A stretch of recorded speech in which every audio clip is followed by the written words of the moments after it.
Bilimdin gücü. Jeremy Hensel Thomas. Которгон Алмаз Ибраев. Китептин редактору Беделбек кызы Вера. Бул китеп жалпы окурмандарга, билим берүү тармагын жана ислам динин изилдегендерге өтө пайдалуу.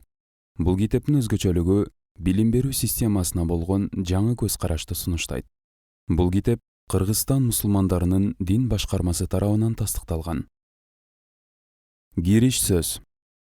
Учурдагы билим берүү тармагындагы көйгөйлүү маселелерди чечүү максатында мусулман коомчулугунун билим берүү тармагын өнүктүрүү долбоору иштелип чыккан.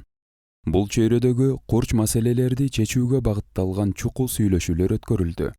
Долбоордун демилгечилери менен Уилсон борборунун кызматташуусунун негизинде 2013-жылдын 9-10 декабрында мусулман коомчулугундагы жогорку билимди реформалоо деген аталыштагы 2 күндүк симпозиум Вашингтон шаарында болуп өттү. Бул саамалыкты улай эле профессор Зияуддин Абдылвахаб Аль-Эфенди жана доктор Джереми Хензел Томас тарабынан жазылган эмгектердин жыйынтыгы менен Ислам ойлору эл аралык институтунун Лондондогу офиси 2014-жылы Улуу Британияда бир нече жолугушууларды уюштуруп жатты. Кийинчерээк бул 2 аалымдын эмгектерин профессор Зияуддин Сардар жогорку билим берүү системасындагы эски түшүнүктөрдү жоюу же билим берүүдө исламдаштыруудан интеграция, башкача айтканда биригүү жолуна өтүү деп бир идеяга бириктирип жазган. Ал эми экинчи дүйнөлүк масштабтагы мусулман коомчулугундагы билим берүүнү реформалоо аттуу конференция 2016-жылдын 18-19 мартында Стамбул университетинин Дин таануу факультети жана Майха тарабынан уюштурулган. 2015-2017 жылдардын аралыгында көп сандаган тегерек үстөлдөр Стамбул, Коня, Брюссель, Вашингтон, Кейптаун, Лондон жана дүйнөнүн башка шаарларында байма-бай өткөрүлүп жатты. Мусулман коомчулугундагы билим берүү тармагын өнүктүрүү долбоорунун алкагындагы иш-чараларынын негизинде 2017-жылы басылып чыккан профессор Зияуддин Сардар жана доктор Джереми Хензелдин мусулман коомчулугунун жогорку билим берүү системасындагы эски түшүнүктөрдү жоюу аталышындагы автордук эмгеги 2018-жылы кыскартылган түрдө кайра басылып чыкты. Зияуддин Сардардын дагы бир билим берүүгө багытталган постнормалдуу учурдун окурмандары деген эмгеги постнормалдуу саясат жана келечекти изилдөө борборунун кызматташуусу менен басууга даярдалып жатат. Мындан тышкары Ан Эль Мослиманинин балдарга билим берүү, адеп-ахлак, руханийлүүлүк жана билим берүүнү өнүктүрүүгө болгон бирдиктүү көз караш аттуу эмгектери азыркы учурда өндүрүштө. Билимдүү аң сезим зор күчкө ээ. Ошондон улам бул макаланы билимдин күчү деп атадым. Билим алуунун мааниси жана мүнөзү адам өзүнүн пайдасы үчүн интеллектин өнүктүрүп гана калбастан коомдук түзүлүштүн баа жеткис курамы болушун түшүндүрөт.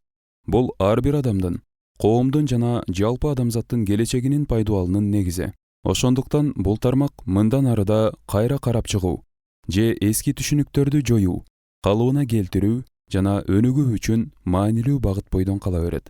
Жогоруда айтылган ой-пикирлерди талдоо менен бирге мусулман коомчулугундагы билим берүү тармагын өнүктүрүү долбоору интеллектуалдык өнүгүүнүн канчалык деңгээлде маанилүү экендигин көрсөттү. Алардын максаты бир нукка салынган окуулардын негизинде үзгүлтүксүз билим алып, ошол билимдерди жеке инсандын жана бүткүл адамзаттын жыргалчылыгы үчүн гана пайдалануу.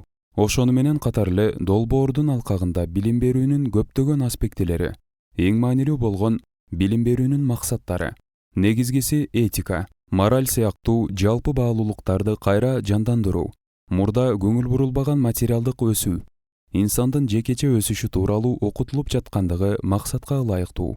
Бүгүнкү күндөгү билим берүүнүн жан күйгүзгөн максатынын баалуулугу өз ара сый мамилеге адеп-ахлактык көз караш менен кароо, ырайымдуулук, коомдук жоопкерчилик экендигин студенттерге түшүндүрүп жеткирүү абдан маанилүү. Бул мурда кабыл алынган жүрүм-турум эрежелери, ошону менен катар эле заманбап билимдерди колдонууну, моралдык этикалык адеп-ахлактын нормаларынын коомго болгон таасирдүүлүгүн талдоону, кандай принциптерди баш кылып иштеп жаткандыгын жана бул курамдын фундаменталдык базасын, руханий бүтүндөөлүгүн кайра карап чыгууну же болбосо кайра жаңысын кабыл алууну талап кылуусу мүмкүн. Мусулман коомчулугундагы билим берүү тармагын өнүктүрүү долбоору бир идеологияны көздөгөн кууш көз караштарды четке кагып, анын ордуна заманбап ар тармактуу коомдун жаңычыл универсалдуу ой жүгүртүүлөрүн колдоп кубаттайт. Бул макала биринчи жолу Сынчыл мусулман журналынын апрель-май айындагы 14 санында «Күч» деген аталыш менен жарык көргөн.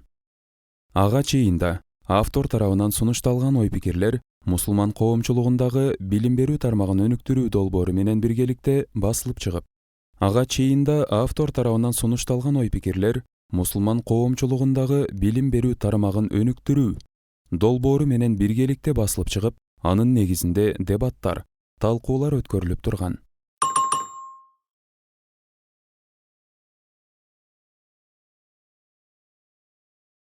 Билимдин күчү. Сократ жана баарлашуунун таасирдүүлүгү. Мен бул макаланы жазып жатканда The Times гезитинин негизги бетине Британия музейинин жетекчилиги дүйнөлүк эксклюзив болгон Парфенон мрамор айкелдеринин бирин Санкт-Петербург шаарынын мамлекеттик Эрмитажына ижарага берип жаткандыгы тууралуу айтылат.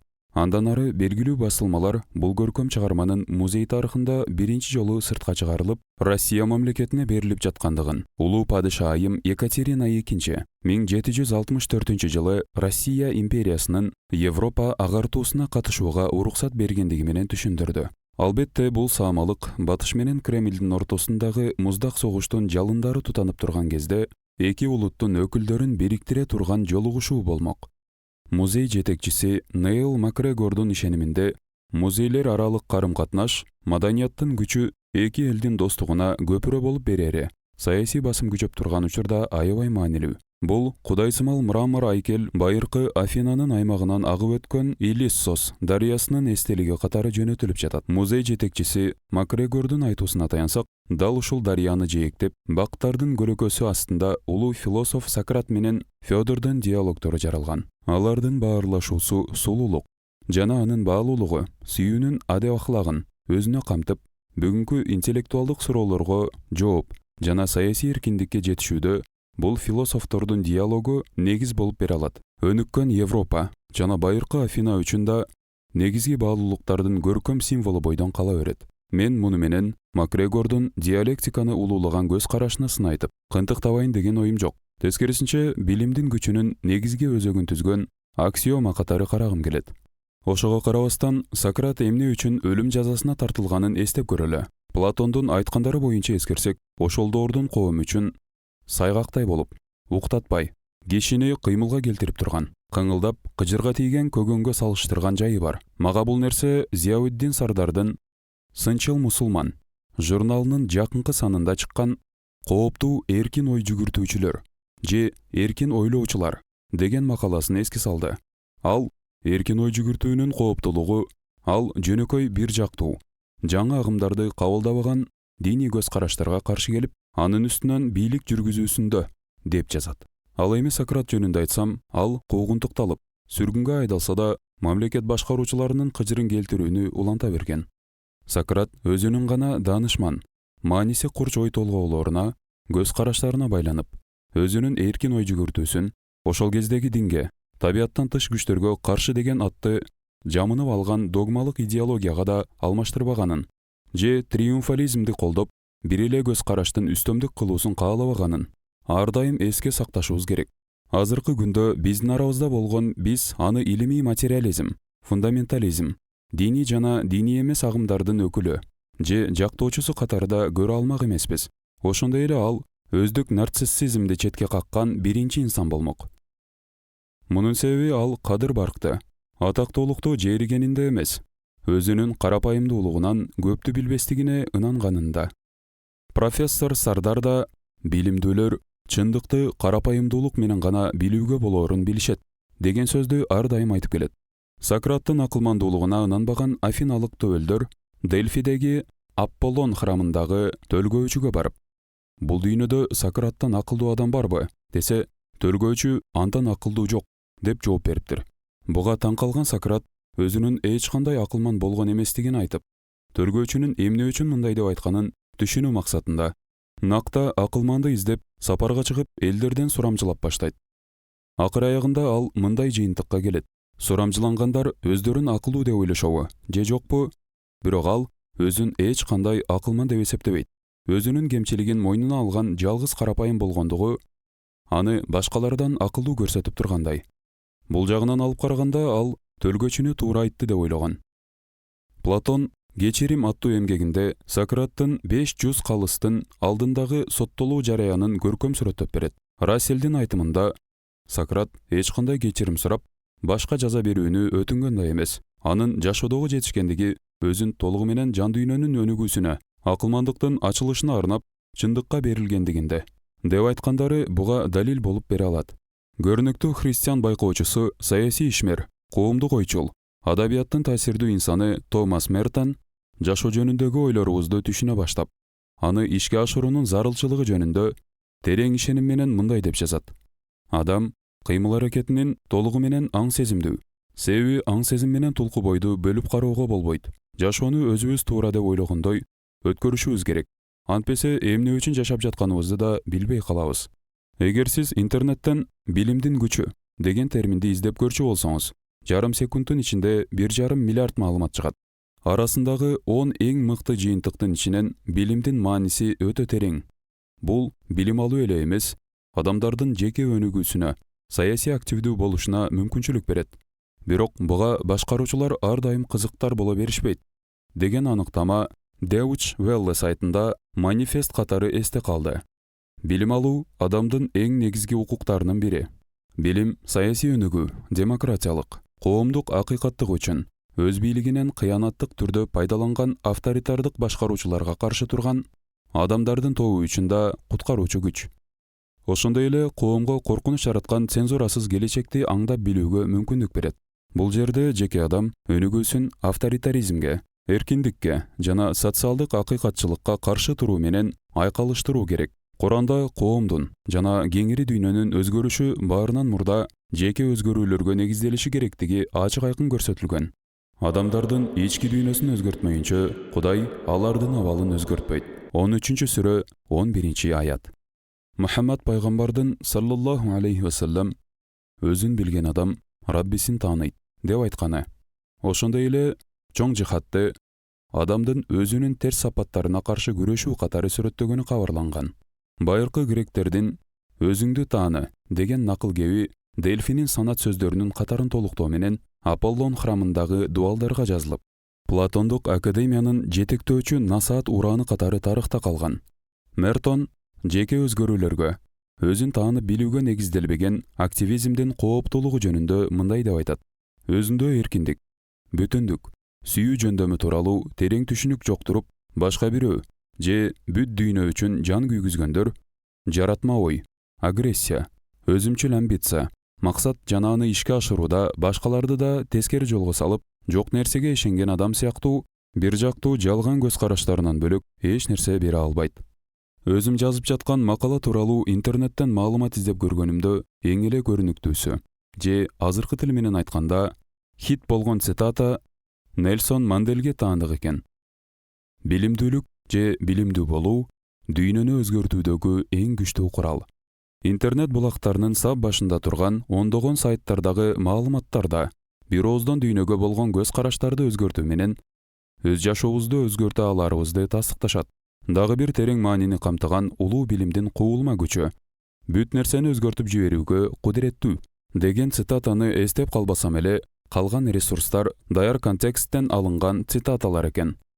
Мааниси жагынан сандыраак эски ойлордон бир аз эле өйдө турбаса, бир эле ойду туюндурган маалыматтар ар кайсы сайттарда кайталана берген. Интернетке бирөө маалымат киргизери замат Евангелиянын чындыгы сыяктуу бүт жакка тарап кетет. Сайттардагы материалдар жалпыга белгилүү, баналдуу болуп, мантрадагы окшош кайрыктар, лозунгтар сыяктуу кайталана берсе, сайттардын жеткиликтүү экендиги да мааниге ээ болбой калат. Ошол эле учурда цитаталардын жалпы жонунан популярдуу болуп, элге жайылып, рейтингинин көтөрүлүп кетиши маанисине эмес, сайтка баш баккан колдонуучулардын же болбосо хиттердин санына жараша болот. Топ хиттердеги же көпчүлүктүн ою боюнча билимдүү болуу менен өзүңдү жана дүйнөнү өзгөртө аласың деген жөнөкөй, бирок терең маанини камтыган идеяга каршы чыгуунун өзү туура эмес деп ойлойм. Келгиле, power деген англис сөзүн талдап көрөлү. Индо-европалык уңгусу поте. Ал эми латын тилинде potere. Башкача айтканда жасай алуу, жөндөмдүү болуу, күч, потенциал, мүмкүнчүлүк деген сөздөрдүн келип чыгуу булагы болуп эсептелет. Ал эми санскрит тилинде патих, ээ болуу дегенди түшүндүрөт. Демек, билимге ээ болуп, аны туура колдонсоң, башкаларга да жакшылык кылып пайда бере аласың. Билим бизге өзүбүздү башкарып, өз жашообузду башкалардын жашоосун өзгөртө алышыбыз үчүн изденүү, изилдөө сыяктуу жөндөмдүүлүктөрдү тартуулашы керек.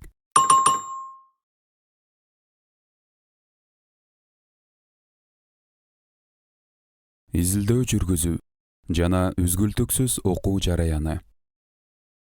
Өзгөрүлүү бул билгениңден биле элегиң көп экендигин белгилеген ачык изилдөөлөрдүн үзгүлтүксүз жүрүшү. Бул нерсенин бир гана интеллектуалдык тармакта эле эмес, диний багытта дагы чындыгы бар. Ар бир кадам таштаган сайын бүт тараптан чындыкты түшүнүү үчүн жаңы жолдор ачыла берет. Анткени жаратуучунун кайра калыбына келтирүүчү касиети ушундай. Ар тараптан өзүн сынап көрүү адамга өзүнө болгон ишенимди берет. А бирок руханий ишенимдин арсардыгы китепти ачпай туруп, ал жөнүндө акылы тайкы, түшүнүүгө тар, жалган ишенимдерден турат деп айтканга барабар. Адамдын ар дайым билим алып, өнүгүүсүнө тоскоол болгон абалды Ибн Араби көзү тумандап, Кудайдын чексиздигине шек келтирүү менен топтолгон далилдердин баарын жокко чыгарган кумулятивдик жараян жүрөгүбүзгө текеберчиликти орнотуп койгондугунда деп түшүндүрөт. Анын айтымында Кудайдын жаратууларына жана ишмердүүлүгүнө чек жок. Ошондуктан биз улам жаңы ачылыштарга күбө боло беребиз жана бардык нерсенин чеги кайда барып бүтөт деген суроого жооп табылбайт. Бул жөнүндө Куранда да айтылган. Эгерде жер үстүндөгү дарактардын баарысы калем болуп, ал эми деңиздер ага кошулуп дагы 7 деңиз сыя боло турган болсо да, Аллахтын сөздөрү түгөнбөйт. Акыйкатта Аллах заттуу, даанышман. 31-сүрө 27 аят. Бул токтоосуз ачылыш жараянына бир аз жакындатылган окшоштукту. Байыркы Кытайдын Сун династиясынан калган чоңунун ичине кичинеси салынган кутучаларга салыштырып тапсак болот. Кутучалардын, андан соң баарына белгилүү орус куурчактарынын, башкача айтканда матрешкалардын пайда болуусуна себеп болгон эң кичине кутучага салттуу түрдө бир эле күрүчтүн даны салына турган. Албетте, кутучалардын, башкача айтканда физикалык кеңдигин, чектелген мүмкүнчүлүктөрүн жана жасалуучу каражатты эске алып, эң кичинекей өлчөмдөгү кутучаны жасаганга мүмкүн. Билим бизге изилдөө жана окууну уланта турган, андан сырткары жүрөгүбүз менен акылыбызды бардык окуулардын булактарына, түбөлүктүүгө, кайра жаратуучунун күчтөрүнө ачып бере турган жөндөм бериши керек.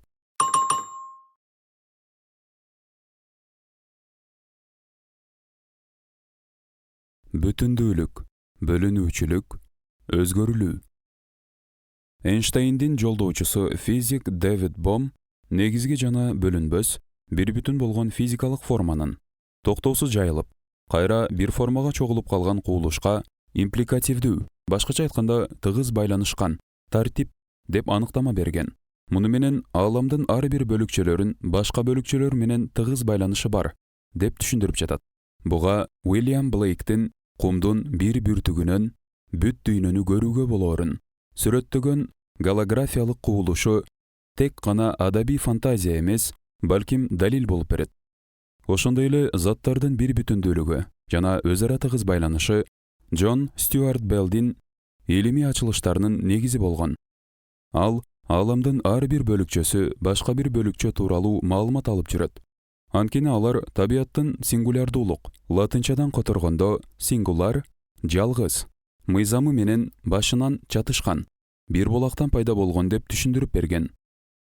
Физикалык формалардын көп түрдүүлүгү белгисиз жана ар дайым өзгөрүлмө. Бирок бул биз өзгөртө албай турган чындык. Биздин жана бардык заттардын пайда болгон жана кайтып баруучу ордубуз бар. Биз өз жаратуучубузга кайтып барабыз. Бардык нерселерди биз жуп кылып жараттык. Мүмкүн силер эскертме, насаат алаарсыңар. 51-сүрө 49-аят. Бом ар бир нерсени өзүнчө бөлүп караган, бир бүтүндүүлүккө жана байланышка негизделбеген, биздин ой жүгүртүүбүз аркылуу пайда болгон көйгөйлөрдү көрсөтүп жатат. Мындай ой жүгүртүү башаламан, аяк жок уруш жаңжалдарга, социалдык, саясий, экономикалык, экологиялык жана психологиялык маселелерди камтыган жеке инсандык жана коомдук кризистердин жаралышына алып келет. Кандай болгон учурда да бом кабатырланган бөлүп жарган көз караш китеп басылып чыккан 1980-жылдан тарта күчөгөндөн күчөп бара жатат. Бул тизмеге диний чырдашуу менен ксенофобиянын, башкача айтканда башка дин өкүлдөрүн, улут, рассаларды жек көрүү өсүп бара жаткан толкунун деле кошуп койсо болот. Ал эми триумфализм, өзүнүн артыкчылыктарын жогору коюп, баарын жеңген көз караш, трайбализм, башкача айтканда душмандык сезимдери бар уруучулук жана эксклюзивизмдин, башкача айтканда жалгыз уникалдуу ишенимдин кыйратуучу жана алсыратуучу таасирин, ошондой эле батышта же чыгышта болобу диний, этникалык, маданий баалуулуктарды бурмалап, мыйзамсыз түрдө өзгөртүп алган саясий окшоштуктарды көрүү үчүн алыс баруунун кереги жок. Көпчүлүктүн ичиндеги бир айырма болсо да, баары окшош дегендикке жатпаган сыңары абсолюттуулуктун, Кудайдын чексиздигинин мааниси мамлекеттик түзүлүштөгү кыйратуучу абсолютизм менен такыр дал келишпейт.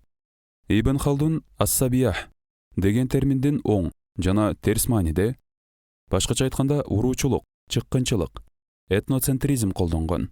Ал оң мааниде тилектештик, өз ара ынтымактуулуктун булагы болушу мүмкүн. А бирок тескерисинен одоно улутчулдукту, текебер этноцентризмдик менталитетти колдогон уруулук түшүнүктөрдүн жана кызыкчылыктардын үстөмдүгү.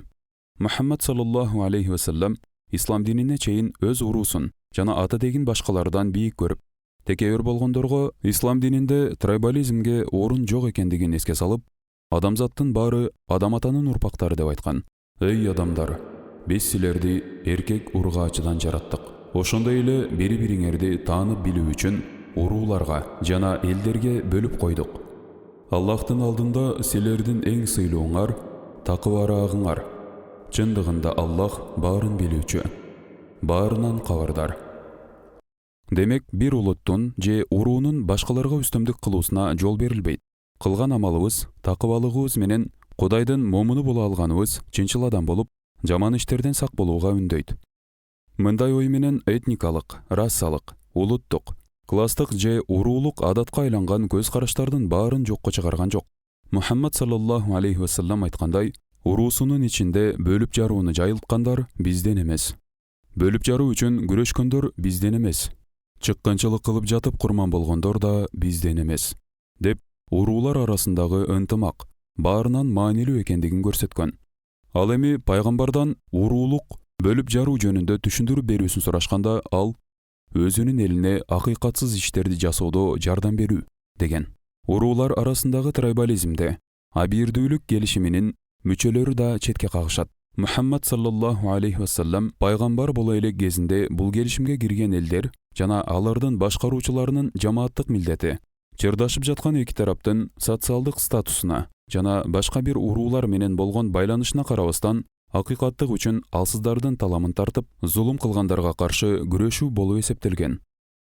Пайгамбардын бул келишимди макулдаганынын себеби, ал мында ислам дининин баалуулуктарына каршы келүүчү эч нерсе көрө алган эмес. Адеп ахлак, акыйкаттуулук жана коомдун жалпы жыргалчылыгы кандайдыр бир жеке уруу, улут же диний ишеним, идеология үчүн гана кызмат кылбашы керек, деп айткан. Билим бизге бөлүп жарууну токтотуп, чыр-чатактарды чечип, кууш аныктамалардын чегинен чыга ала турган жөндөм бериши керек.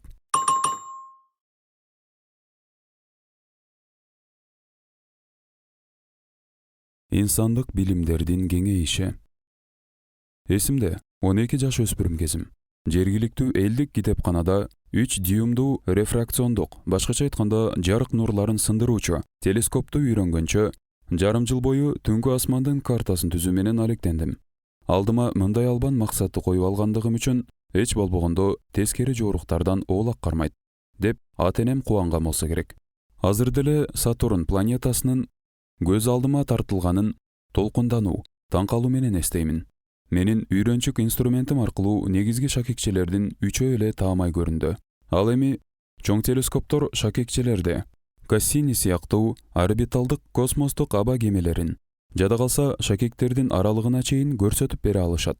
Чындыгында азыркы күнгө чейин шакектердин так саны белгилүү боло элек. Шакектердин белгилүү боло баштаганы далилденгендей, адамзаттын билими өркүндөп, кулачын кең жайып баратат. Бул кеңейүүнүн негизги факторлорунун бири плюрализм менен маданияттар ара байланыштын баа жеткис баалуулугу жана тажрыйба алмашууда жатат. Ахмед Мустафа жана Стефан Сперлдин сакралдык, башкача айтканда ыйык геометрия жана араб жазууларынын илими жөнүндөгү Magnum Opus аттуу шериктеш эмгеги кече жакында жарык көрдү. Эмгекте жазылган маалыматтарга таянсак, пайгамбар көз жумгандан тарта Аббазид Вазир ибн Мукла жана 10-кылымдагы Багдадтын башкы жазмачысы Ибн ал-Баувдун шайкеш келген жазуу үлгүсүн түптөгөнгө чейин 300 жыл керектелген.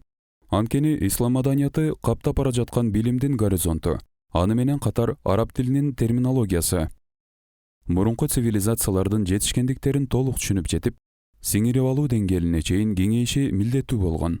Түшүнүп жетүүнүн өнүгүү жараяны тууралуу Куранда төмөндөгүчө баяндалат. Курандын толук чындык экени айкындалганга чейин ааламдагы жана өздөрүндөгү белгилерибизди толук көрсөтөбүз. Чындыгында эгеңдин баардык иштерге күбө экендиги сага жетиштүү эмеспи? 41-сүрө 53-аят.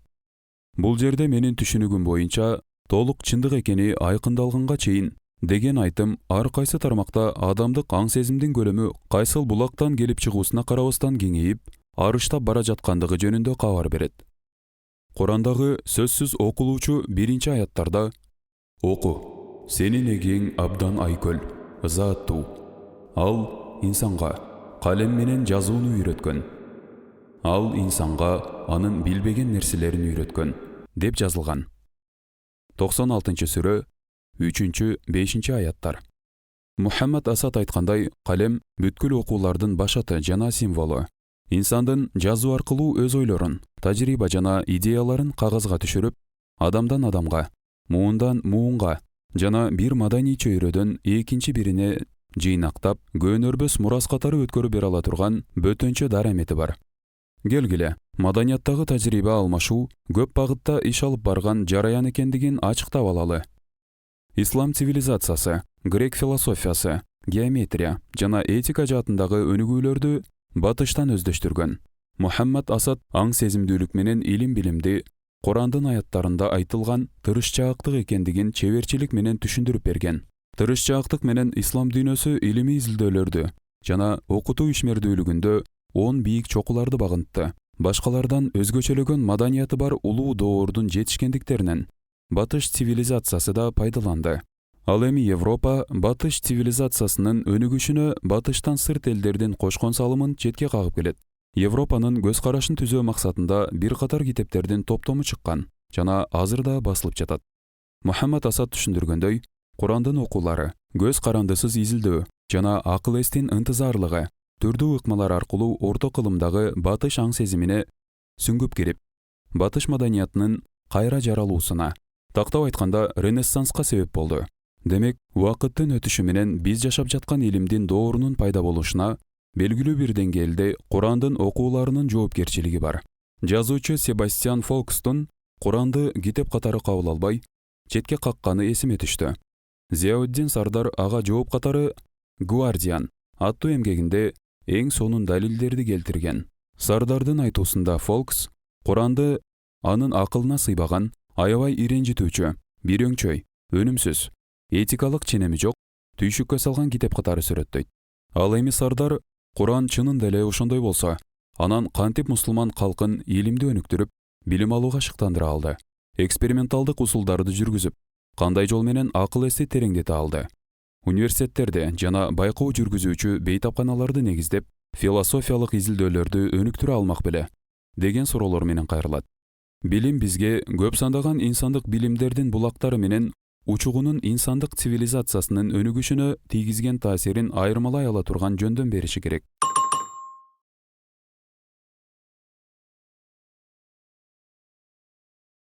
Жараткандын жалгыздыгын кабыл алуу.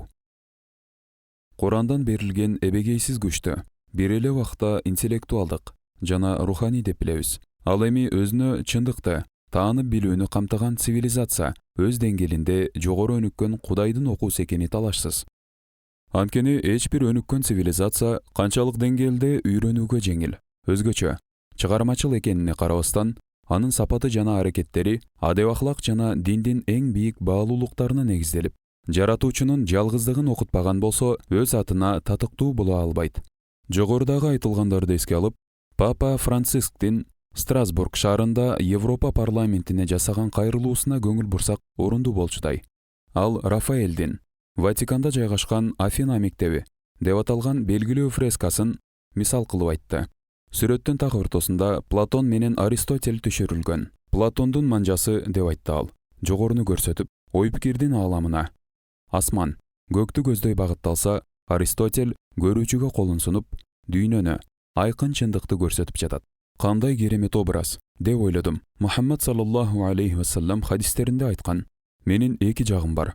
Бири бул дүйнөгө кайрылса, экинчиси Аллахка багытталган.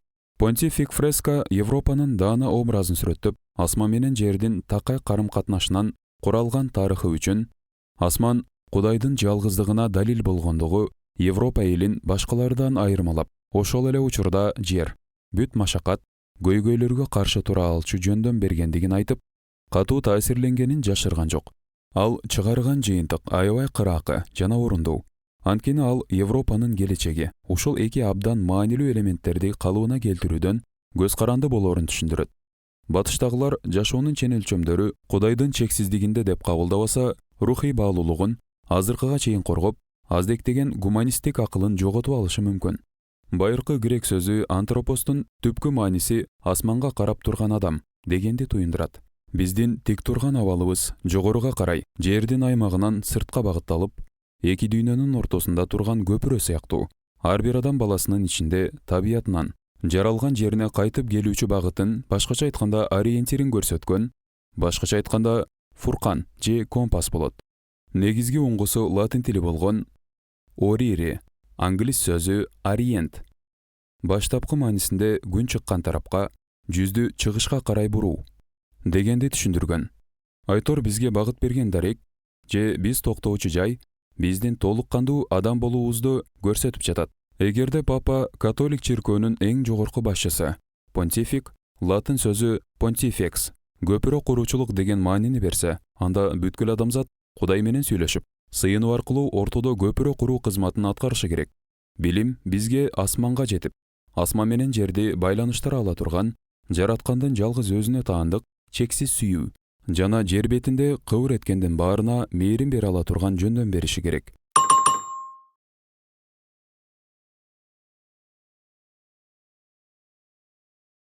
Плюрализм жана динамикалык пропагандалоо.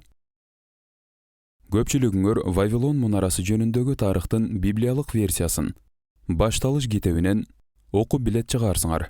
Эгер билбегендер болсо да, Вавилон деген сөз каймана мааниде башаламан үндөр менен коштолгон түшүнүксүз кепти сүрөттөө үчүн колдонулганы тууралуу кабарыңар болсо керек. Башталыш китеби боюнча Вавилон мунарасы Нух пайгамбардын урпактары тарабынан тургузулуп баштаган. Алар өздөрүнө аябай ишенип, асманга жетебиз деп ойлошкон.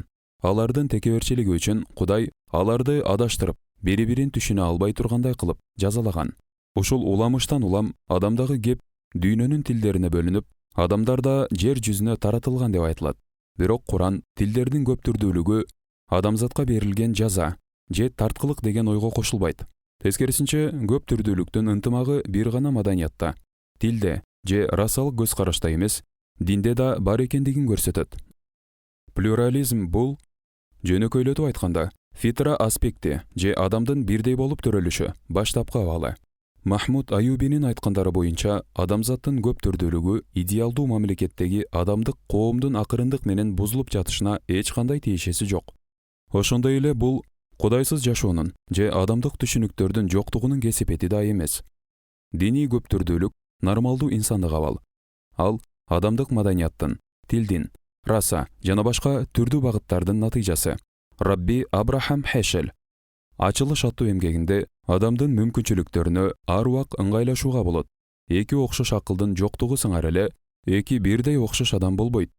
Кудайдын үнү жүрөктөргө ар кандай жолдор менен ар түрдүү тилдер аркылуу жетет. Бир эле чындыкты түрдүү жолдор менен түшүнүүгө болот. Ал эми Нэнси Клайн көп түрдүүлүк инсандык интеллектти жогорулатат. Окшоштук болсо төгүндөө, моюнга албоонун бир түрү деп кескин түрдө баса белгилейт.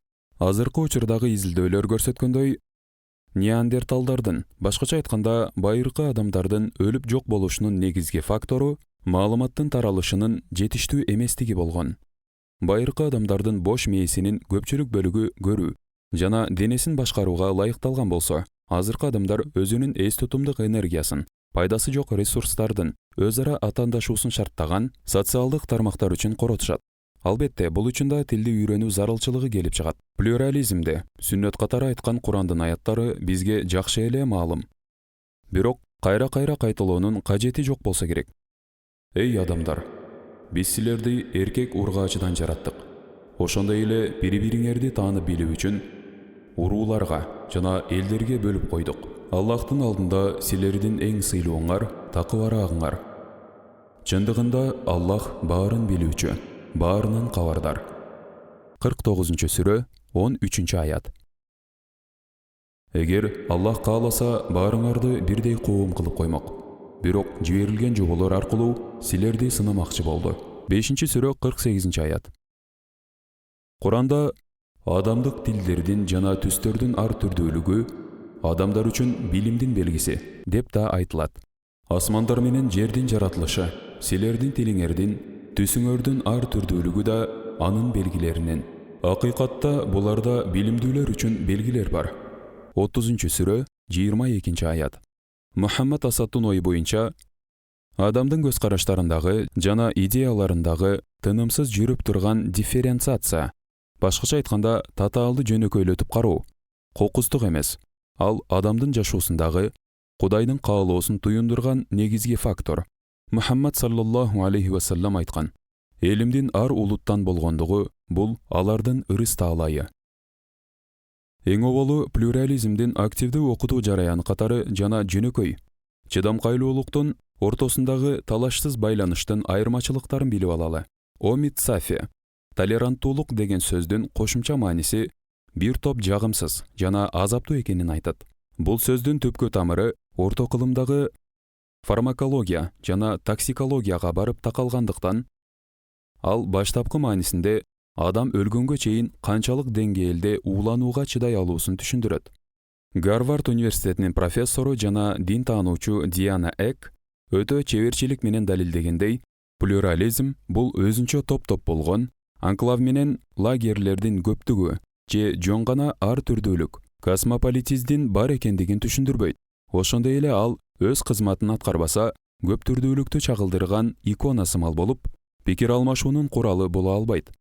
Ал эми диндер арасындагы бетме-бет жолугушуулар үчүн диндерге бейпилдик бере албаган, милдеттери жок куру чакырыктар менен өзүнчө бир ойдон чыгарылган карама-каршы көз караштардын айкалышы дагы болбошу керек.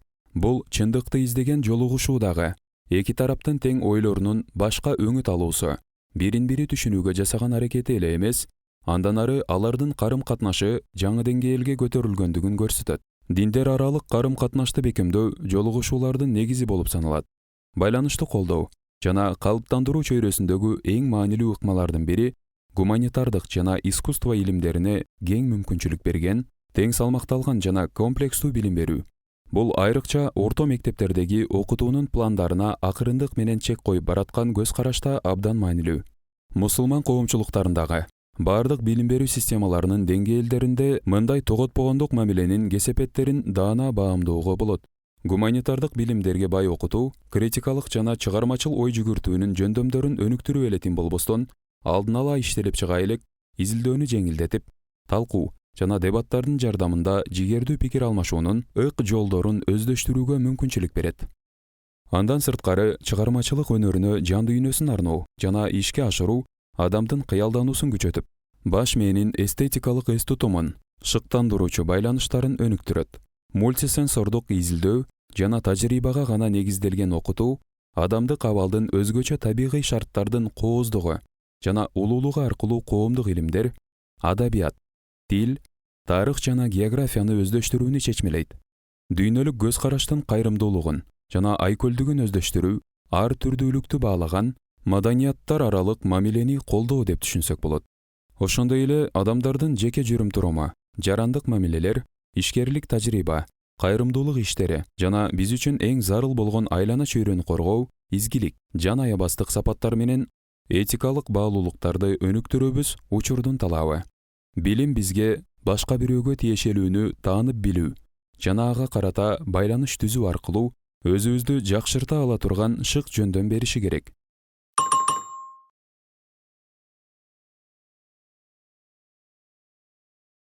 Мектептик тартип. Мен бул жерде ар түрдүүлүк, маданият менен алмашуу, билимдин карым-катнашы жана анын горизонтунун кеңейиши сыяктуу плюрализмге байланыштуу болгон түшүнүктөргө бир аз да болсо назар салдым. Анткени сүйлөшүү, дискурс, талкуу, диалог, диалектика жана полилогтун ортосундагы ачык байланыштын бардык күчтүү жана билим берүүчү кубулуш жараяндарда аткарган кызматы чоң. Тактап айтканда, билимдүү болуу менен өзүңдү, коомду жана дүйнөнү өзгөртө алуучу күчкө ээ болуу. Батыштын өнүккөн психологиясынын дисциплинасынын негизинде Карл Ригель карама-каршылыкты кабыл алуучу жөндөмдүүлүктү аныктайт. Конструктивдүү конфронтация, парадокс жана эки окшоштукту кабылдоо жөндөмдүүлүгүнө дүйнө таанымдын өнүгүүсүндөгү эң жогорку тепкич катары аныктама берген. Ал эми Джеймс Фаулер диалектикалык ой жүгүртүүнү диндин өнүгүшү менен байланыштырат. Албетте, бул диалектикалык жараян боло албайт. Ошондой эле бири-бирине жол берүү менен келишим кылган же чексиздикти танып, салыштырмалуулукка басым жасаган салыштырмалуулуктун эркин жараяны дагы эмес. Демек, бул жаман ою жок адамды өнөкөт адаттардан жана орношуп калган стереотиптик ой жүгүртүүдөн, туруктуу байланыштардан, өзгөрүү, туруксуздуктун коркунучунан жана анын ички мен дегенине зыяны тийиши мүмкүн болгон себептерден арылтып, акыр аягында эки тараптын карама-каршылыктарын, кайра алардын бири-бирин толуктоосуна айландырган чыгармачылыктын чыңалуу жараяны. Эми аныктамаларды билген соң, биздин мектептерде маданият канчалык деңгээлде деген суроо жаралат. Роланд Барт кабарлагандай, Джон Годлад жана башкалардын берген баасына ылайык, америкалык мектептерде сабактын 85%-ында мугалим сүйлөп, ал эми калган 15%-ы мугалим баштап берген, окуучулардын дискуссиясы менен өтүп, окутуу усулунда мугалимдин активдүүлүгү үстөмдүк кылат. Ал эми Англиянын мектептеринде ушул сыңары эле мугалимдердин сүйлөө жөндөмүнө басым жасала турган болсо, алардын көпчүлүгүнүн чыгармачыл жана критикалык ой жүгүртүүгө көңүл бурушун үмүттөнүүгө болобу? Анчалык деле эмес. Чындыгында, британиялык орто мектептердин окуучулары менен өткөрүлгөн кеңири сурамжылоо көрсөткөндөй, жалпы жонунан мугалимдердин 10%-ы ой жүгүртүүнү өнүктүрө турган ык машыгуулар жөнүндө сүйлөйт. Ал эми калган басымдуу бөлүгү текшерүү, башкаруу жана тапшырма берүү менен алек. Андан сырткары маалыматты да аябай төмөн деңгээлде жеткиришет.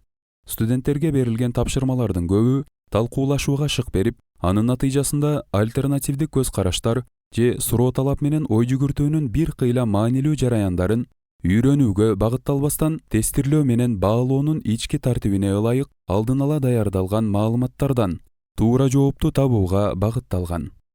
Маалыматтын тегиз таралышына таянбаган, мугалимге гана ыкталган окутуу жараяны Гарвард педагогу Роланд Барт айткандай, sit and git. Инсандык жөндөмдөрдү ойготуп жана тарбиялоонун бүт тилкесин камтый албайт. Исламдык билим берүү терминологиясында окутуу жана акыл эсти машыктыруу билимди берүүдө өзгөчө басым мугалимдин ишмердүүлүгүнө багытталса, анда окутуу тажрыйбасынын бүтүндүүлүгүнө коркунуч жаралып, бүт адамзаттын тарбиясы зыянга учурайт. Мыкты окутуучу жон гана билимин берген мугалим эле эмес, жан дүйнөнүн тарбиячысы болуп, мүнөздү да калыптандырышы керек. Кыйратуучу материализмдин кесепеттери туруксуз экономикалык өсүү менен айлана чөйрөнү талкалап жатат. Бүгүнкү күндүн эң чоң зарылчылыгы башынан эле адамдарды пайдасы жок жана жүдөтүүчү керектөөлөргө алып бара жаткан материализмдин максаттарына каршы чыныгы сапаттуу принциптердин жыйнагын кайра жаратуу болуп турат. Билим берүүнүн эң маанилүү күчтөрүнүн бири жеке максатты көздөгөн саясаттын бардык түрүнө каршы туруу. Бул боюнча айкын мисал келтирчү болсом, диний билим берүү боюнча кесиптик кеңештин жыйынтыгы көрсөткөндөй, диний билим алып жаткан 11 жаштан 18 жашка чейинки окуучулардын көпчүлүгү диний билим алуу, динди изилдөө, жеке жашоосуна пайдасын тийгизет деп ойлошсо, ар бир 4-үнчү бала андай ойдо эмес. Баяндамадагы келтирилген мисалдарга караганда, көпчүлүк студенттер предметтердин коммуникативдик жөндөмдү жакшыртып, башка диндер жөнүндө окуу, маданияттардын ортосундагы ачыктык менен сезимталдыкты, философиялык шыктарды өнүктүрүү, изилдөө жана ой жүгүртүүчү мүмкүнчүлүктөрдү берип жаткандыгын баалашат. Андан сырткары жашоосунун мааниси жана максаттарын түшүнүүгө жардам берерин да түшүнүшөт. Балким мындай толук кандуу адам болуу үчүн азыркы окутуу пландарында мүмкүнчүлүктөр аз болуп жаткандыр. Бул далил диний билим берүүнү атайын иштелип чыккан ишеним деген Грейлинг сыяктуу философтордун динге карата айтылган идеологиялык жалган көз караштарына караманча каршы турат. Грейлинг диний билим берүүчү интеллектуалдык зордук зомбулук, ал эми диний мектептерге белгисиз, сыйкыр күчтөргө ишенгендердин аймагы деп мүнөздөмө берген. Ошол эле учурда бир чөйрө же теория ичиндеги окутуу, критикалык жана диалогдук ой жүгүртүүнүн жоктугу, кээ бир диний мектептердеги билим берүү жараянынын белгилүү аспектилерине мүнөздөмө болушу мүмкүн. Бирок ошого карабастан мындай кемчиликтерди баш алмандыкка алып келип, диний билим берүү менен теңдөө жеткен оройлук. Бул сыяктуу корутундулар сын көз карашты жактайбыз дегендердин далилдерин жокко чыгарып, алардын тажрыйбасына болгон урмат сыйды да жок кылат. Белгилүү бир маданияттын калыптанып калган менталитетинин чегинде дин менен бир багыттуу окуунун формалдуу түрдөгү механикалык байланышы болушу мүмкүн. Бир багыттуу окуу кайсы бир деңгээлде биз светтик деп атаган билим берүү системасынын негизин түзөт. Дорис Лессинг өзүнүн «Алтын дептер» романында мындай деп жазат: Биз азырынча көп багыттуу билим берүү системасын өнүктүрө элекпиз. Силердин араңардан башкаларга салыштырмалуу эрктүүрөөк жана өзүңөргө ээ боло алганыңар өз алдынча окууңарды улантсаңар болот. Ал эми калгандары бул коомдун тар жана өзгөчө талаптарына ылайык калыптанып жатканын ар дайым эстен чыгарбашы керек. Социалдык философ Ханна Аренд бул жөнүндө тоталитардык билим берүүнүн максаты эч качан көз караштарды өнүктүрүү болгон эмес, бирок аларды жок кылууга, бурмалап коюуга жөндөмдүү болгон деп айтат.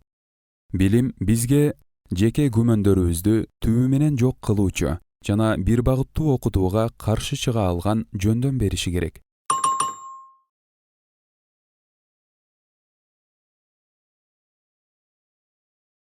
Окуяларга ишенүү катачылыгы, калыптанып калган ой жүгүртүүлөр, дихоматия жана туура эмес кабылдоо. Биз жалпы категорияга өнөкөт адаттарыбыз менен калыптанып калган ой жүгүртүүбүздү жана чын төгүнүн билбей туруп, өткөн окуяларга ишенүү катасын, биз жашаган дүйнөнү түшүнүп билүү аракеттерибиздин натыйжасында келип чыккан жөнөкөй жана ишене турган өткөндүн окуяларын кошуп койсок болот. Кеңири белгилүү болгондой, эң рационалдуу коомдо деле далилдердин тууралыгы кепилденген эмес. Психологиядагы кабыл алуу дагы так ушундай. Адамдын акыл эси эмнени кааласа же эмнени үмүттөнсө, ошол нерсени гана көрүүгө багытталат. Сезүү органдары аркылуу кабылдоо боюнча баары маанилүү жана түшүнүктүү. Анткени башынан аягына чейин автоматташтырылган шарттуу рефлекстерсиз биз бул дүйнөдө өз кызматыбызды аткара албай калмакпыз.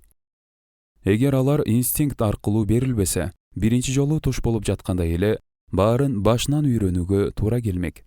Маалыматты бат кабылдоонун жана өздөштүрүүнүн жашоодо орду чоң. Анткени ал коркунучтун алдын алууга жардам берет. Ошондой эле биздеги дихоматия, башкача айтканда, эки тең бөлүккө ажыратып кароо, кайсы бир деңгээлде ойлонуу жана чечкиндүү кыймыл жасообузга түрткү болот.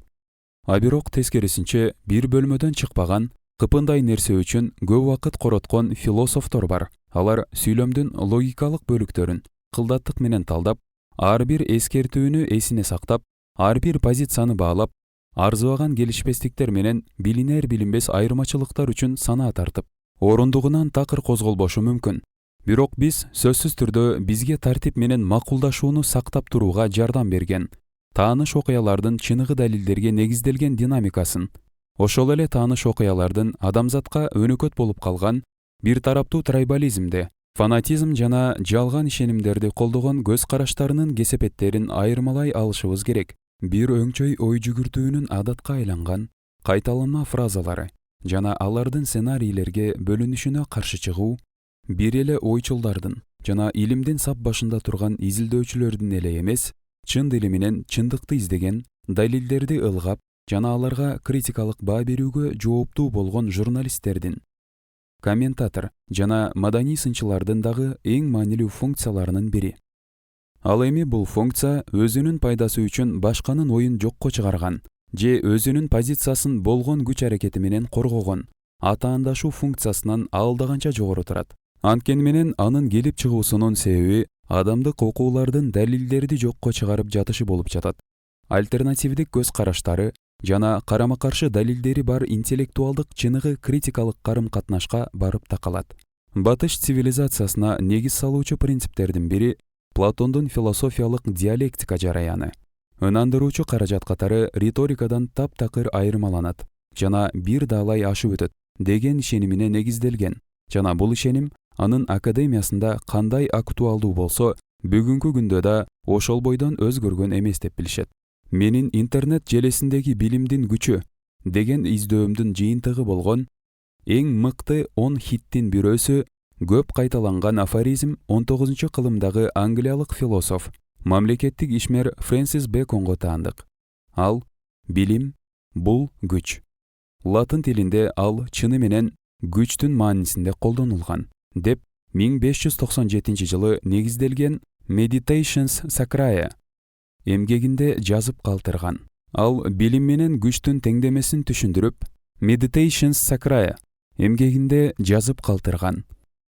Ал билим менен күчтүн теңдемесин түшүндүрүп, билим бул жөн гана аргумент же орнамент эмес, башка сөз менен айтканда, аны иренжиткен схоластикалык калыптанган салттарынын жыйынтыгын, билимди күч менен айкалыштырууну жана тажрыйбага негизделген адамдын пайдасы жана артыкчылыгы практикалык билимдерди иштеп чыгууну каалаган. Ушул максатты көздөй, Бекон биз акыл эсти күмөндүү ишенимден, калыптануудан, жалган элестетүүлөрдөн жана иликтенбеген таасирлерден тазалашыбыз керек деп белгилеген. Иликтенбеген таасирлер адамдык акыл эстин жалган ишенимдери. Алар заттын чыныгы табиятын бурмалап, ыраңын өчүрүп көрсөтөт. Анын ордуна анык билимдерди алуунун ыкмасы катары чыныгы индукцияга, түз тажрыйбаларга, кабылдоо жана байкоо жүргүзүүгө таянуу керек. Түшүнүү жана баамдоого тоскоол болгон 10 конкреттүү мисалдардын арасынан Бекон жалган ишенимдердин тизмесине төмөнкүлөрдү кошкон. Заттарды анын үлгүсүнө дал келтирүү аракети, күн мурунтан ойлонулган натыйжаларды колдоочу далилдерди издөө, адам көрүүнү каалаган нерселерди көрүү жана ишенүүнү каалаган нерселерге ишенүү, жалпылоо, бир көз караштан экинчисин же бир максаттан башка максатты артык көрүү, мисалы эски доорду жаңысынан, бөлүктү бүтүндөн, айырмачылыкты окшоштуктан же тескерисинче болушу мүмкүн.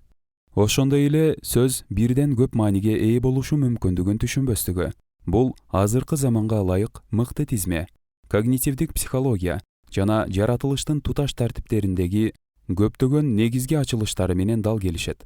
Калыптануу, атайлап чыгарылган көз карашты далилдөө жана башка билим алууга тоскоол болгон жагдайларды камтыйт. Ал эми дихоматиянын тенденциясы жөнүндө айта турган болсок, адамзаттын ой жүгүртүүсү жана ишмердүүлүгүнүн көпчүлүк тармагында андан сырткары билим берүүнүн байланыштуулугунда байкалат. Анын даана мисалдары төмөндөгү жаңылыш пикирлердин таралышында. Эске сактап калуу кандайдыр бир мааниде ой жүгүртүү жана түшүнүүгө терс таасирин тийгизет. Же чыгармачылыкта кандайдыр бир мааниде азыркы билимдерден көз каранды эмес. Дагы бир жалганы бир нерсеге багыт алуу жана билимди бөлүктөп топтоо, кандайдыр бир мааниде дисциплиналар аралык же көп дисциплиналык окутуунун натыйжасы болгон генендикке жана эриш аркак байланышка карама-каршылыгы. Улуу эрудиттер ар кайсы көлмөнүн үстүндө муз тепкен дилетант эмес. Толук картинаны көрө албаган, кууш көз караш менен да жабыркашпайт. Бекон белгилеген дагы бир жалган түшүнүккө көңүл буралы. Калыптанып калган идея жана үмүттөнүүлөргө таянып, реалдуулукту бурмаланган түрдө кабылдоо жана далилдерди улам жокко чыгаруу. Жакында эле жарык көргөн The Times басылмасында маданиятсыздыктын индекси деген мааниге ылайыктуу кошумча аталыш менен ар кандай категориялар боюнча жүргүзүлгөн сурамжылоонун көбүртө баалангандыгы таң калыштуу болду. Америкалык соцпсихологиялык изилдөөчүлөр 14 мамлекеттеги иммигранттардын жана мусулмандардын жалпы санын кошумча эсептегенде, мусулмандар АКШнын калкынын 15%-ын түзөт деп эсептешкен. Ал эми чыныгы саны 1%-ды түзгөн. ММКлар биздин тынчтыгыбызды бузуп жатышат деген сенсация жараткан кабарлар менен жергиликтүү калкты сугарып келгендиги элдин оюна таасир этип, ашыкча баа беришине түрткү болуп жатат. Башка бир мисал, реалдуулукту туура эмес, орой кабыл алуу жана зомбулуктун күчөшүнө дин түрткү берет деген түшүнүк. Бирок айта кетчү нерсе, дин тарыхтагы зордук зомбулук чыр-чатактардын себеби болгон деп кеңири таралган жалган ишенимге карабай, жүргүзүлгөн изилдөөлөр 248 миллион өлүмдүн 3%-ы гана динге тиешелүү болсо, калгандары азаптуу согуштун, массалык өлтүрүүлөрдүн, адамдардын тарыхый айбанчылыгынын курмандыгы болушкан. Билим бийликке эбегейсиз чоң окуулардын топтомун берип, атайын ойлоп табылган жана калыптанып калган бир жактуу түшүнүктөргө каршы туруп, аларга карата далилдерди жыйнашы керек.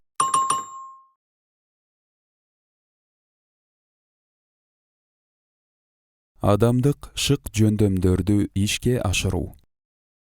Мен чыныгы сапаттуу билим гана адамдык мүмкүнчүлүктөрдүн жана дараметтердин бардык физикалык, сенсордук, когнитивдик, чыгармачылык, эмоционалдык, адеп-ахлактык жана руханий спектрлерин терең түшүнүүгө мүмкүнчүлүк берет деген аксиоманы кабыл алам жана туура деп билемин.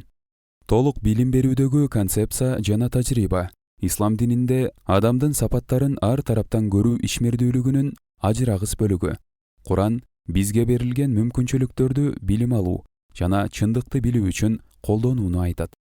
Ал сапаттар өз ичине тилге негизделген рационалдык мүмкүнчүлүктөрдү кеңеш берүүчү же ойлонуу, изилдөө, анализдөө, аныктоо, айырмалоо, жөнгө салуу, далил келтирүү, талаш суроолорду чечүүгө катышуу, Куранда айтылган башкалар менен карым-катнашта болуу жана кайгысын тең бөлүшүү сапаты, жүрөк менен акылды, ой жүгүртүү менен кыялданууну бириктирген интеллекттин бийик сапаттарын, ички туюмуна жана көрө билүүсүнө таасир берген чыгармачылык ой жүгүртүүнү, туура менен туура эмести ажыратууну жана өзүбүз үчүн кылган иштерибиз үчүн толук жоопкерчиликти алууну камтыган адеп-ахлактык сапаттарды. Баарынан эң бийик турган сапат бул Кудайга болгон аң сезимдүүлүк, ыклас кылуучулук, аны корккон даражага чейин сүйүү жана анын бүт жерде бар экенин түшүнүү жана ушул түшүнүк менен жашап өтүү деген түшүнүктөрдү камтыйт. Бул адамдык сапаттар рационалдык күчтөрдү түз тажрыйбалардан, моралдык баалуулуктарды руханий сезимдерден эч качан ажыратпайт. Англис тилиндеги develop сөзү эски француз тилинен алынып, developer жайылтуу, кеңейтүү. Ал эми латын тилиндеги educare сөзү жетелеп чыгуу, көтөрүп чыгуу деген маанилерди берип, англис тилиндеги education билим берүү деген сөздүн келип чыгуу булагы болот. Жайылтуу, кеңейтүү сөзүнүн концепциясы билим берүүдөгү эске сактап калуу, иш жүзүнө ашыруу, тубаса сапаттарды ойготуу же ачыкка чыгаруу ишмердүүлүгүн камтыган жараяндарды түшүндүрүп, адамдын табияттагы негизги ролун чагылдырган. Кудай тарабынан сыйга жана анын жер үстүндөгү орун басарлык милдетин аткаруу үчүн берилген касиеттерин айгинелейт. Англис тилиндеги character мүнөз деген сөз грек тилиндеги каракте оюу, түшүрүү, сүрөт тартуучу инструмент, карасейн деген сөздөн алынган. Бир түшүндүрмөсү жазуу деген мааниде азырга чейин колдонулат. Этимология адамдын тубаса мүнөзүнүн негизги түшүнүгүн Кудай тарабынан жаралып жаткан кезде эле эң сонун сүрөттөлүп, оюу түшүрүлгөндөй кооздолуп, жүрөккө бекитилгенин ачыктап жатат. Бул жөнүндө Куранда да айтылат. Албетте, биз инсанды эң мыкты, тегиз турпатта кылып жараттык. 94-сүрө 5-аят. Үлгүлөрдүн эң жакшысы кылып, же Мухаммад Асад айткандай, эң жакшы үлгүдө. Ошентип, адамдык сапаттарды өнүктүрүү менен Кудайдын жүрөккө салган издерин ачуу, потенциалдарды ишке ашыруу, адам ыйык сапаттардын ажыратылгыс касиеттерине жөндөмдүү экенин көрсөтүү эң маанилүү аспекттерден. Кудай тарабынан адамга берилген күч жана потенциал деген концепцияга таянып, интернеттен адамдык күчтөр деп издеп көрсөңүз, 258 миллион көрүүлөрдүн ичиндеги эң мыкты 5тик төмөндөгү 4 сайтты камтыйт. Чыныгы өзгөчө касиетке ээ 16 адам, 18 мутант өзгөчө каармандар, 9 чыныгы өзгөчө күчкө ээ болгон 10 мутант жана өзгөчө касиеттерди өнүктүрүүнүн 3 жолу. Акыркысы жөнөкөй адам болуу жетишсиз деп караңгыда көрүү, дубалда басуу, мышыкка окшоп секирүү, дем албай тура алуу, жалганды ачып бере турган адис болуу, башкаларды аң сезимден тышкаркы ыкмаларга ишендирүү, аураны окуу жана көзү ачыктык, алдын ала угуу, жылдыздар аркылуу төлгө салуу жана психокинезди өнүктүрүү жана башкалар. ММК жана массалык маданияттын таасири бул жерде даана байкалып турат. Бирок өзгөчө күчтөргө жана өзгөчө каармандарга берилип кетүү адамдык потенциалдын ашыкча баалангандыгын көрсөттү. Ошол эле учурда доордун өнүгүп гүлдөшү менен кандайдыр бир деңгээлде адамдык жөндөмдүүлүктөр кеңири таралган маданиятта, билим берүү системасында жана биздин кеңири коомубузда көптү үмүттөндүрбөстөн кабыл алынбай калынышы мүмкүн. Потенциалыбызды толук түшүнбөй туруп, акылга сыйбаган ойлорубузду элестетүү, туюу аркылуу айрым күчтөрдү чындык аркылуу чагылдырып алуубуз мүмкүн. Билим бизге адамдык күчтөрдү толугу менен кабыл ала турган жана аларды аң сезимдүү башкарып, өнүктүрө турган күч бериши керек.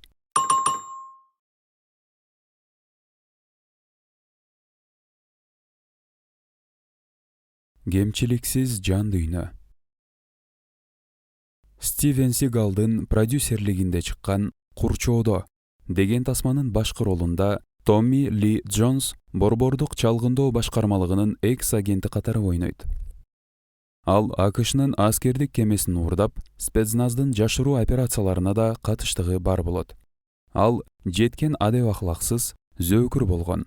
Бирок борбордук чалгындоо башкармалыгынан эмнеге аны жалдаганын сурашканда, аны өзгөчө пайдалуу, чыгармачыл ой жүгүртүүчү деп жооп берген. Биз бул жерден чыгармачылык менен бүт адамдык сапаттардын бийик түшүнүгүнүн экиге ажыраганын көрүп турабыз. Чыгармачылык адамдык жетишкендиктин аспекти катары эмес, максатсыз колдонулуп жаткан, жөнөкөй эле ойлоп табуучулук катары түшүндүрүлүп жатат. 2010-жылы Лондон Сити Goldman Sachs'та айт майрамына карата ар түрдүүлүк деген чакырыктын астында өткөрүлүп жаткан иш-чарада өзүмдүн докладым менен сөз сүйлөп жатып, сюрреалисттик абалда калганымды сездим. Менин докладым «Ислам жана адамдын кемчиликсиздиги» деп аталып, бизнестин өзүмө тиешелүү принциптерине кесипкөйлүк, креативдүүлүк жана абийирдүүлүккө негизделген. Сөзүмдү алгач эле баарыңыздар сөзсүз Wall Street 2 акча эч качан уктабайт деген тасманы билесиңер деп баштадым жана анын экинчи бөлүгү Wall Street 1987 жылы кинотеатрлардагы эң мыкты тасма болгонун да кошумчаладым. Гордон Гекконун ролун ойногон Майкл Дугласты ким унутушу мүмкүн?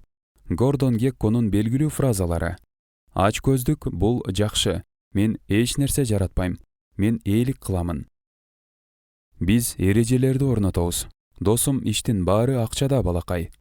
Сүйлөшүүнүн калган бөлүгү эмне жасалып жатса, баары акча үчүн жасалышы керек. Сөзүмдү улай, өткөн айдагы Майкл Дуглас менен болгон интервьюну мисал келтирдим.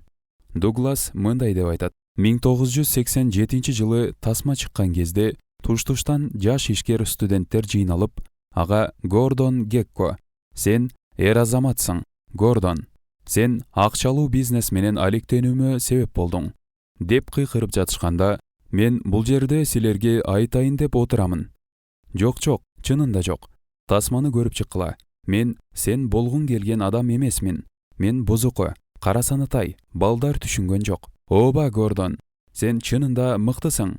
Дуглас улантып жатты. Ошол Гордонду укмуштуу жигит деп ойлогон MBA студенттеринин канчасы азыр деле ошол компанияларды жетектеп жаткандыгы мага кызыктуу. Кесипкөйлүк менен кемчиликсиздиктин ортосунда маанилүү айырма бар.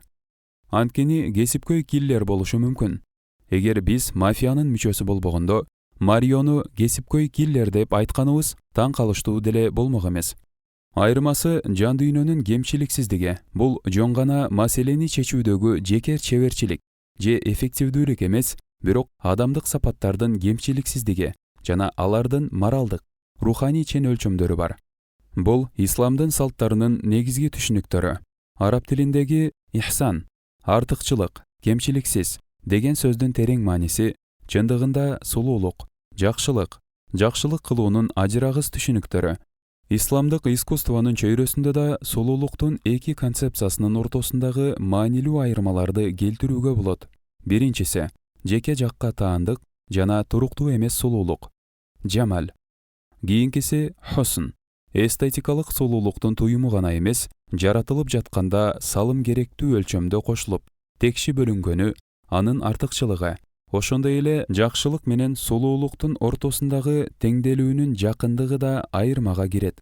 Ошентип сулуулук ыйык артыкчылыктардын, адеп-ахлактык жакшылыктардын, руханий кемчиликсиздиктин жана сапаттардын мыктылыгынын ажырагыс атрибуту болсо, бул сапаттар ыйык атрибуттардын адамзат аркылуу чагылдырылышы. Куранда адамды толук кандуу адам кылуунун терең маанисин түшүнүүдө бийик сапаттардын ар дайым чогуу жүргөнүн көрөбүз. Бул толук кандуулук латын тилинен келген интегар, бүтүн, толук маанилерин түшүндүргөн бүтүндүүлүк сөзүнүн негиз салуучу мааниси болуп эсептелинет. Ошол көз карашка таянып, мисалга алсак, ой жүгүртүү жөн гана аналитикалык, логикалык жана бир максаттуу мээдеги кыймыл-аракет эмес. Анткени ой жүгүртүүгө себеп болуп жаткан максат үчүн ой жүгүртүү ыкмаларынын баары бирдей маанилүү болушу мүмкүн. Бирок туаса берилген адеп-ахлак жана калп менен чынды, туура менен туура эмести айырмалаган сапаттар менен ой жүгүртүүнү ажыратууга да болбойт. Айкын болгондой, чыныгы кемчиликсиз болуу, өлгүлүү жүрүм-турум жана эң мыкты адеп аркылуу ишке ашырылат экен. Goldman Sachs, Флирт Стриттин так ортосунда. Мен Самуэл Джонсондун айткандарына шилтеме берсем болмок. Ал 18-кылымдагы лондондук агартуучу, акын, баяндамачы, моралист, адабий сынчы, биограф, редактор, лексикограф, а балким Англиянын тарыхындагы эң көрүнүктүү адабиятчы. Ал бул жерден 2 кадам алыс жайгашкан. Гов Скверде жашап өткөн. Билим жөнүндө мындай деп жазган: билимдин эң улуу күчү жакшыны жамандап, чындыкты жасалмадан айырмалай билүү жана жакшы менен чындыкты жаман менен жасалмадан артык көрүү. Бул аныктама Мухаммад Асад которгон араб сөзү фуркан, чындыкты жалгандан, туураны туура эместен айырмалоонун стандарты же критерийи деген маани менен окшоштугу аябай таң калыштуу болду. Көрөгөчтүк менен айырмалоону түшүндүргөн сапаттар Курандагы адеп-ахлактык баа берүү сезимин билдирген араб сөздөрүндө жолугат. Асад тарабынан которулган «а-ла-раф» сөзү айырмалоочу сапат, туура нерсени кабылдоо, жана дагы бир араб сөзү «рушд» туура нерсени түшүнүү, экөө тең окшош маанини берет. «Басирах» сөзү түшүнө билүү сапаты, акылга толууга негизделген түшүнүү. Ошондой эле чындыкты кабыл алуу үчүн багытты көрсөтүп турган моралдык компас. Интеллект, акыл. Бир гана тилге негизделген акыл айтуучу сапат эмес. Адеп-ахлактын, руханий, акыл-эстин жана акылга толуунун эң жогорку органы. Акыл сөзүн дыкаттык менен изилдөөдө Карим Дуглас данышмандык деген терминдин экинчи жолу адеп-ахлактык жана коомдук интеллекттин айкалышы бул жеке бүтүндүүлүк, абийирдүүлүк жана жүрүм-турумдун эффективдүүлүгүндөгү түшүнүк менен билимдин айкалышы экенин белгилөө үчүн колдонулганын айтты. Ал акыл сөзү аркылуу чагылдырылган интеллекттин негизги компоненттеринин бири руханий адеп-ахлактык деген жыйынтык чыгарды. Бирок айырмачылыктар деле чектен чыгып кеткен учурлар бар. Гай Клакстон суроону ачыктап, макул же каршыны таразалап, акыл-эс интеллекттин түрүн ди-моут ойлонуу режими деп атаган. Клакстон адамдык аң сезимдүүлүк эч нерсени түшүндүрбөйт деген Димоот нааразычылыгынын өсүшү интеллектти түшүнүүгө болгон альтернативдүү ыкмаларда. Андан сырткары Говард Горднердин интеллекттин көп түрдүүлүгү жана Дэниел Гоулмандын эмоционалдык интеллект аттуу эмгектеринде даана байкалганын ырастап жатат.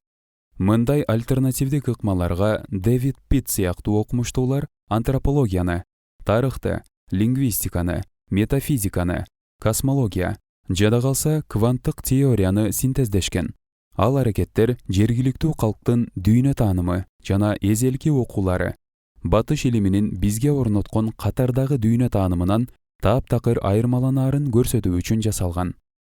Сөзүмдүн жыйынтыгында Гарри Льюистин «Жан дүйнөсүз мыктылык» деген аталыштагы китебин Гарвард колледжинин мурунку деканынын Америкалык билим берүү системасына карата айтылган жандуу сын пикирин мисал кылып айтайын. Бул жерде бир рецензент тарабынан жалпы окумуштуу илимпоздордун ою берилип жатат. Америкалык билим берүү системасы кризистик абалга кептелип, кампус жана колледждер шаан шөкөттүн ордуна айланганын жана мындай көрүнүшкө көпчүлүгү студенттерди күнөөлөп, аларды жалкоо муун, көңүл ачуудан башка нерсе жөнүндө ойлобой калган дешет. Льюис Америкадагы колледждер Гарвардтагы бакалавриаттын негизги милдети өспүрүмдөрдү бойжеткен кишиге айландыруу, жашоосундагы негизги максатын издөөгө жана колледжди эң жакшы адам катары аяктоо үчүн аларга өзүн табуусуна, жетилүүсүнө көмөктөшүү экенин эсинен чыгарып койгон деп айтат. Анын ою боюнча, ошол себептүү да колледждер студенттерди күрөшүүгө түртө турган терең маанидеги суроо жана максаттарды, билим алуунун себептерин, алар билимдүү жарандарга муктаж өлкөнүн студенттери экенин көрсөтө алышкан жок. Либералдык билим берүүнүн эски идеалы сөз түрүндө гана жашайт. Мындан ары Гарвард акыл эсти, жан дүйнөнү тазалоону окутпайт, деп жазат ал. Гарвард колледжинин статусуна көңүл бурсак, Гарвард университети бакалавр даражасын берген эки жакшы мектептин бири. 1636 жылы Кембридж, Массачусетс штатында негизделген. Англиянын Кембридж университетинин АКШдагы эң байыркы окуу жайы. Кембридж 1209 жылы Англияда негизделип, Гарвардтан бир кыйла көп тарыхы бар. Бирок алардан да биринчи Аль-Караваин университети 859 жылы Марокко, Фесте түптөлгөн. Дүйнөдөгү биринчи университет катары эскерилет. 2014-2015 жылдары Кью Кварелли жүргүзгөн дүйнөдөгү эң мыкты университеттердин рейтинги боюнча Гарвард 4-чү орун, The Times Higher Education боюнча 2-чи орун, Кембридж 2 жана 5-чи орун. Ал эми 2 рейтинг менен эң мыкты деп табылган окуу жай бул АКШнын технологиялык институту, Массачусетс боюнча, сурамжылоосу боюнча Калифорния университети болгон. Мусулман дүйнөсүндө ушул эле рейтинг системасы менен эң мыкты Малайя университети 151-чи орун менен сап башында турган. Эң мыкты 200 университеттин катарына араб дүйнөсүнө тиешелүү окуу жай кирген жок. Мындай статистика көбүнчө рейтингдин негиздүүлүгүнө карата айтылган олуттуу эскертүүлөргө карабай, мусулман дүйнөсүндө интеллектуалдык жактан өнүкпөй калганын жана билимдин өндүрүшү жетиштүү эмес экендигин көрсөтүү үчүн түзүлөт. Айтылган эскертүүлөргө карабастан, рейтингдер университеттик деңгээлде билим сапатынын көрсөткүчү катары жана мусулман коомдорундагы кризистин терең көрсөткүчү катары да кеңири кабыл алынат. Буларга карабастан, Льюистин критикасына окшогон сын көз караштар мусулман дүйнөсүнүн билим берүү системасынын бирден бир туура жолу эч кандай сын пикирсиз батыш моделдеринин изи менен баруу жана мусулман институттарынын арасында аксак өрдөктөр үчүн ийгиликтин башкы критерийи өткөндү толуктап жетишүү, эл аралык рейтингдик система менен критерийлер тарабынан аныкталуучу глобалдык абалын жакшыртат деген өңдүү божомолдор үчүн маанилүү түзөтүү болуп эсептелет. Билим берүүнүн күчтөрүнүн бири адамдык билимдердин өнүгүшү. Бул бир кыймылдуу жол эмес. Бул бир маданияттын экинчи маданиятка, бир дүйнө таанымдын экинчисине кошулуп кетиши дагы эмес.